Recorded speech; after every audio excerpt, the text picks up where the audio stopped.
To crack प्रथम। आज तारीख 30 मार्च 2021 है और हमें the Hindu and others news को डिस्कस करना है। आज का जो हमारा पहला टॉपिक होगा, पहला है चाइना और ईरान के बीच 25 वर्षों का एक स्ट्रैटेजिक पैक्ट हुआ है।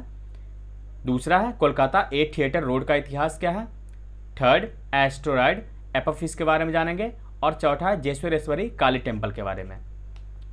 चाइना और ईरान के बीच जो 25 वर्ष का समझौता हुआ है वह 3 क्षेत्रों पर आधारित है, रणनीतिक, राजनीतिक और इकोनॉमिक, यानी कि पॉलिटिकल, स्ट्रैटेजिक और इकोनॉमिक क्षेत्रों पर आधारित है। ये जो समझौता हुआ 25 वर्ष का, इसके सारे पॉइंट अभी अवेलेबल नहीं है, लेकिन इसमें जो 5 पॉइंट अवेलेबल है वो इम्पॉर्टेंट है हमारे एग्जाम के लिए। पहला क्या है, एडवोकेटिंग, यानी कि चाइना और ईरान अगर चाइना के मुद्दे उठेंगे यूएनएससी, यूएन आदि संगठनों में, तो उसका साथ देगा ईरान, और वैसे ही ईरान का साथ देगा कौन, चाइना। दूसरा है mutual respect, upholding equity and justice. ये कॉमन सा होता है हर समझौते में कि हम एक दूसरे का साथ देंगे। थर्ड है अचीविंग नॉन प्रोलिफरेशन। ये जो होता है परमाणु अप्रसार, यानी कि परमाणु को अप्रसार करना, मतलब बढ़ावा ना देना, तो इसे अचीव करना है, अच्छी बात है। नेक्स्ट है ज्वाइंट फोस्टरिंग कलेक्टिव सिक्योरिटी, यानी कि सामूहिक सुरक्षा को संयुक्त रूप से बढ़ावा देना। और पांचवा है विकास सहयोग में तेजी लाना। ये देखिए, चौथा पॉइंट तो पश्चिम जो देश होते हैं, जो यहाँ पर ईरान से लगे देश हैं, तो उसमें साथ देने के लिए चाइना का हो सकता है, लेकिन ये पांचवा जो है ये डेवलपमेंट प्रोजेक्ट में सहयोग की बात हो रही है। तो डेवलपमेंट प्रोजेक्ट में तो भारत भी साथ दे रहा है ना, जैसे कि चाबहार बंदरगाह बना रहा है, उसके अन्य प्रोजेक्ट में भागीदार है भारत। तो अगर कल को ये प्रोजेक्ट से इनकार करता है ईरान, तो ये तो भारत से काफ़ी प्रभावित हो सकता है ना, भारत का मुद्दा। तो एक प्रकार से यह चिंता का विषय है। नेक्स्ट है कोलकाता 8 थिएटर रोड के बारे में।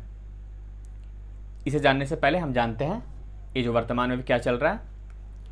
26 मार्च को बांग्लादेश का स्थापना का 50 वर्ष हुआ, जिसके उपलक्ष्य में भारतीय प्रधानमंत्री ने यात्रा भी की यहाँ पर।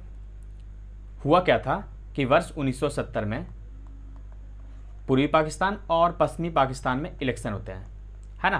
तो इलेक्शन होते हैं, तो यहाँ पर पूर्वी पाकिस्तान में, यानी कि वर्तमान बांग्लादेश में, शेख मुजीबुर रहमान, यानी कि इनको बंगबंधु भी कहा जाता था, तो बंगबंधु को फुल मेजॉरिटी मिल जाती है, लेकिन पश्चिमी पाकिस्तान इनको मेजॉरिटी देने से इनकार कर देता है, सरकार बनाने से इनकार कर देता है।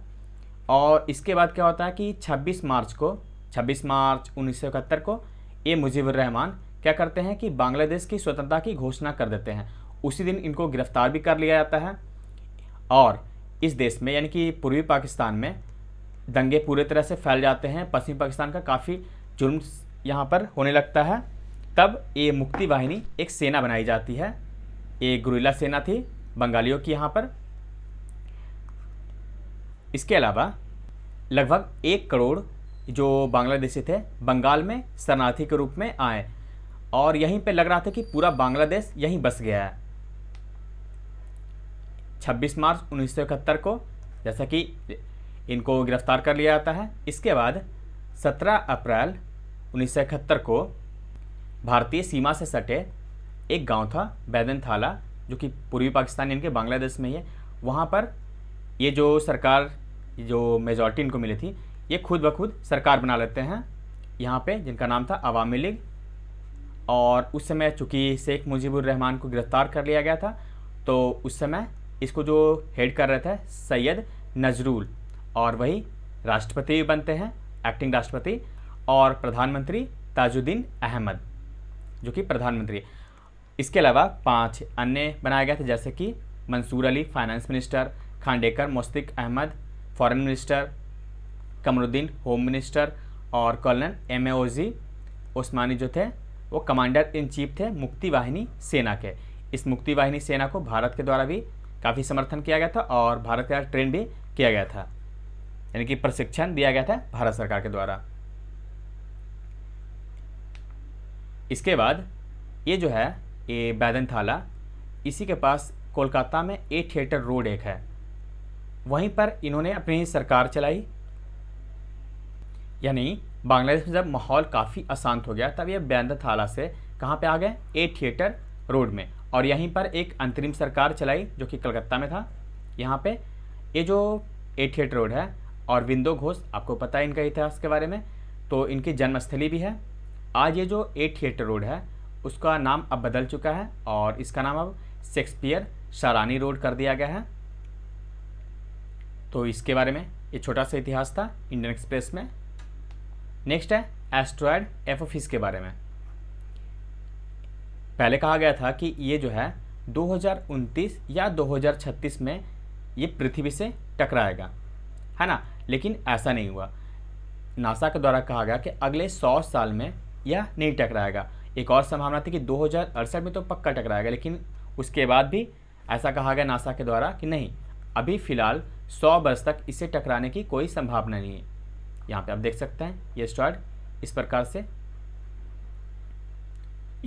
इस जो एस्ट्रॉयड है इसे अराजकता और अंधेरे का नाम भी दिया गया है, जो कि इजिप्टियन गॉड से संबंधित है। नेक्स्ट है जेश्वरेश्वरी काली टेम्पल के बारे में। क्यों चर्चा में है आप देख सकते हैं तस्वीरों से। भारतीय प्रधानमंत्री जब बांग्लादेश की यात्रा कर रहे थे तब यहाँ पे इन्होंने इनके दर्शन किए। ये जो काली मंदिर है यह शक्तिपीठ में से एक है। ये जो 51 शक्तिपीठ है सती, माता सती की, तो उसमें से एक है। यहाँ पे हुआ क्या था कि जो सती है, जैसे पौराणिक ग्रंथों के अनुसार भगवान जो माता सती थी उनकी हथेली यहाँ पर गिरी थी, तभी यहाँ पर एक मंदिर का निर्माण किया गया, यानी कि माता की हथेली यहाँ पर गिरी थी। आप देख सकते हैं ये पौराणिक तस्वीर है थोड़ी। तो इस वीडियो में बस इतना ही। Thank you for watching crack practice.